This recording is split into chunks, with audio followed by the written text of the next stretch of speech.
ಇತ್ತೀಚೆಗೆ ನಡೆದ ವಿಮಾನ ದುರಂತ ದೇಶವನ್ನೇ ಬೆಚ್ಚಿ ಬೀಳಿಸ್ತಾ ಇತ್ತು. ಇದರ ಮಧ್ಯದಲ್ಲಿ ದೇಶದಲ್ಲಿ ತಪ್ಪಿದೆ ಮತ್ತೊಂದು ದೊಡ್ಡ ದುರಂತ. ಸಾಲು ಸಾಲು ವಿಮಾನ ಪತನ ಆಗ್ತಾ ಇದ್ದುದನ್ನ ಗಮನಿಸ್ತಾ ಇದ್ರಿ. ದೇಶದಲ್ಲಿ ಈಗ ತಪ್ಪಿದೆ ಮತ್ತೊಂದು ದೊಡ್ಡ ದುರಂತ. ಲಂಡನ್ ಟು ಬೆಂಗಳೂರು ಫ್ಲೈಟ್ನಲ್ಲಿ ತಾಂತ್ರಿಕ ದೋಷ ಕಾಣಿಸಿಕೊಂಡಿದೆ. ಅಹಮದಾಬಾದ್ ರೀತಿ ಏರ್ ಇಂಡಿಯಾ ಫ್ಲೈಟ್ನಲ್ಲಿ ದೋಷ ಕಾಣಿಸಿಕೊಂಡಿರುವುದು. ವಿಮಾನದ ಫ್ಯೂಯಲ್ ಸ್ವಿಚ್ ಎರಡೆರಡು ಬಾರಿ ಕಟ್ ಆಫ್ ಆಗಿದೆ. ಎರಡೆರಡಿರುತ್ತೆ ಫ್ಯೂಯಲ್ ಸ್ವಿಚ್, ಅದು ಎರಡೆರಡು ಬಾರಿ ಆನ್ ಆಗಿದೆ, ಆಫ್ ಆಗಿದೆ. ಫ್ಲೈಟ್ ಫ್ಯೂಯಲ್ ಸ್ವಿಚ್ ತನ್ನಷ್ಟಕ್ಕೆ ತಾನೇ ಕಟ್ ಆಫ್ ಆಗಿರುವುದು. ಎರಡು ಬಾರಿ ಕಟ್ ಆಫ್ ಸ್ಥಿತಿಗೆ ಜಾರಿದ ಫ್ಯೂಯಲ್ ಸ್ವಿಚ್. ಪೈಲಟ್ಗಳು ಹರಸಾಹಸ ಪಟ್ಟಿದ್ದಾರೆ. ಸದ್ಯ ವಿಮಾನವನ್ನ ಸುರಕ್ಷಿತವಾಗಿ ಲ್ಯಾಂಡ್ ಮಾಡಿದ್ದಾರೆ. ಬೆಂಗಳೂರಿನಲ್ಲಿ ಕೂದಲೆಳೆಯ ಅಂತರದಲ್ಲಿ ಭಾರೀ ಅನಾಹುತವೇ ದುರಂತವೇ ತಪ್ಪು ಹೋಗಿದೆ. ಸಾವಿನ ದವಡಿಯಿಂದ ಪಾರಾಗಿ ಬಂದ ಬೋಯಿಂಗ್ ಫ್ಲೈಟ್ನಲ್ಲಿ ಆಗ್ತಾ ಇರುವ ಮೊದಲ ಅನಾಹುತ ಖಂಡಿತವಾಗ್ಲೂ ಅಲ್ಲ.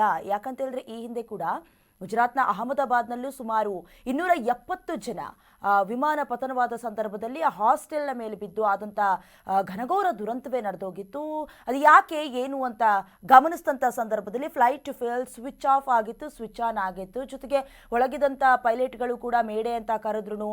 ಕೆಲವೊಂದಷ್ಟು ಡೇಟಾ ಮಾತ್ರ ಅಲ್ಲಿ ರಿಕವರಿ ಆಯಿತು ಬ್ಲ್ಯಾಕ್ ಬಾಕ್ಸ್ನ ಮೂಲಕ. ಸೇಮ್ ಆಸ್ ಇಟ್ ಈಸ್ ಅದೇ ರೀತಿ ಲಂಡನ್ನಿಂದ ಬೆಂಗಳೂರಿಗೆ ಬರ್ತಾ ಇದ್ದ ಫ್ಲೈಟ್ನಲ್ಲೂ ಕೂಡ ಟೆಕ್ನಿಕಲ್ ಇಶ್ಯೂಸ್ ಅಥವಾ ಟೆಕ್ನಿಕಲ್ ಎರರ್ ಆಗಿರೋದು, ತಾಂತ್ರಿಕ ದೋಷ ಉಂಟಾಗಿರೋದು.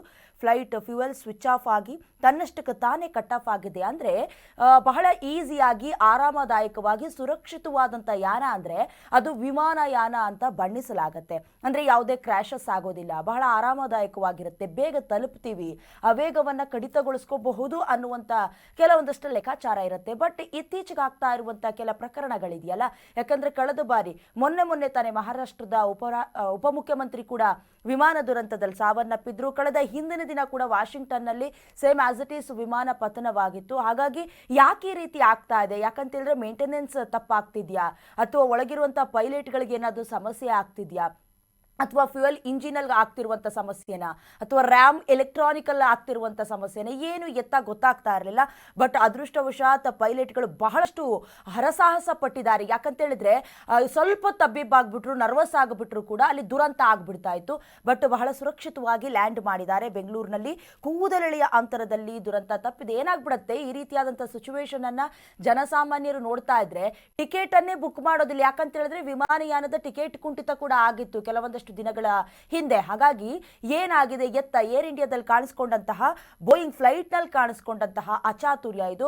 ಬಟ್ ಕೂದಲೆಳೆಯ ಅಂತರದಲ್ಲಿ ಅಂದ್ರೆ ಪದೇ ಪದೇ ಹೇಳೋದು, ಮ್ಯಾನೇಜ್ಮೆಂಟ್ನಿಂದ ಮೇಂಟೆನೆನ್ಸ್ ಏನಾಗ್ತಾ ಇದೆ ಅದನ್ನು ಸರಿಯಾಗಿ ನೋಡ್ಕೊಳ್ಬೇಕಾಗತ್ತೆ. ಒಂದಲ್ಲ ಎರಡಲ್ಲ, ಎಷ್ಟು ಜನ ಪ್ರಯಾಣಿಸ್ತಾ ಇರ್ತಾರೆ. ಸದ್ಯ ವಿಮಾನದ ಫ್ಯೂಯಲ್ನಲ್ಲಿ ಈ ತೊಂದರೆ ಕಂಡು ಬಂದಿರೋದು ಅನ್ನೋದು ಗೊತ್ತಾಗ್ತಾ ಇದೆ.